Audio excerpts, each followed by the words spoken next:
ఛత్తీస్గఢ్ కాంకేర్లో మావోయిస్టుల కోసం భారీ సెర్చ్ ఆపరేషన్ కొనసాగుతోంది. ఇక అటవీ ప్రాంతాన్ని వందలాది మంది బీఎస్ఎఫ్ జవాన్లు జల్లెడపడుతున్నారు. ఎన్కౌంటర్ స్పాట్లో దాదాపు 70 మంది మావోయిస్టులు ఉండగా 40 మందికి పైగా పరారైనట్లు అంచనా వేస్తున్నారు. పరారీలో ఉన్న మావోయిస్టుల కోసం భారీగా కూంబింగ్ జరుగుతోంది.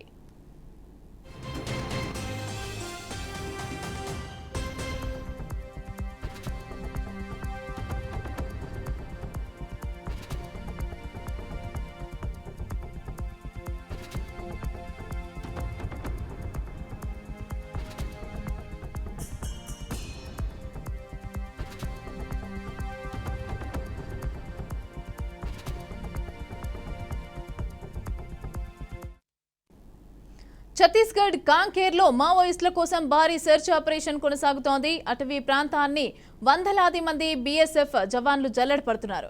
ఎన్కౌంటర్ స్పాట్లో దాదాపు 70 మంది మావోయిస్టులు ఉండగా 40 మందికి పైగా పరారైనట్లు అంచనా వేస్తున్నారు. పరారీలో ఉన్న మావోయిస్టుల కోసం భారీగా కూంబింగ్ జరుగుతోంది.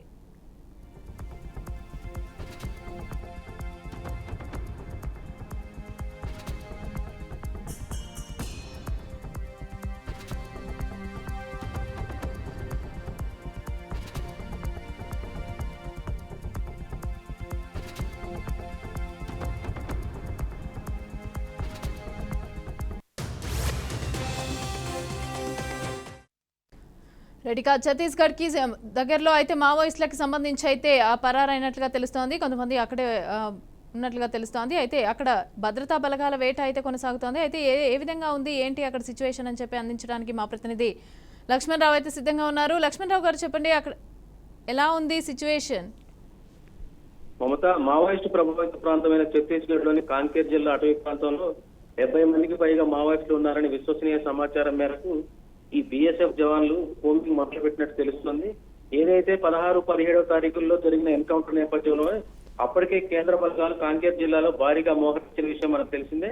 నేడు బీఎస్ఎఫ్ బలగాలు ఎన్కౌంటర్ స్పాట్ ను డిసైడ్ చేసి సుమారు 70 మంది మావోయిస్టులు ఉన్నారని కొత్త అంచనాకి వచ్చిన తర్వాత కూంబింగ్ మొదలుపెట్టిన నేపథ్యంలో 40 మందికి పైగా మావోయిస్టులు స్పాట్ నుంచి పారిపోయినట్టు తెలుస్తోంది.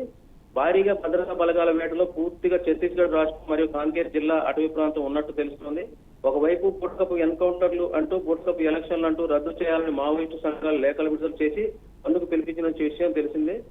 అటు మావోయిస్టులు కేంద్ర బలగాలు ఎవరూ తగ్గే విధంగా లేకపోవడంతో ఎన్కౌంటర్లు జరుగుతున్నాయని కాంకేర్ జిల్లా స్థానిక ప్రజల్లో కూడా భయాందోళన నెలకొల్లినట్టు తెలుస్తోంది.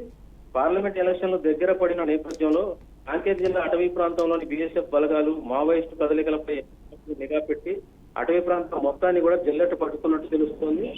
అటు మావోయిస్టు కదలికలు ఇటు కేంద్ర బలగాల ఎన్కౌంటర్లతో ఛత్తీస్గఢ్ రాష్ట్రం మాత్రం అల్లకల్లోలంగా ఉంది. ఇప్పుడు ఎప్పుడు ఏం పరిస్థితి నెలకొంటుందో అనే ప్రాణాలు అరచేతిలో పెట్టుకొని ఇక్కడ ప్రజలు జీవనం కొనసాగిస్తున్నట్టు తెలుస్తోంది. కొంతమంది ప్రజలైతే ఏకంగా జిల్లా రాష్ట్రాన్ని వదిలి పక్క రాష్ట్రాలకు వలస వెళ్ళిపోతున్నట్టు తెలుస్తోంది. Mamata. Right, thank you Lakshman Rao.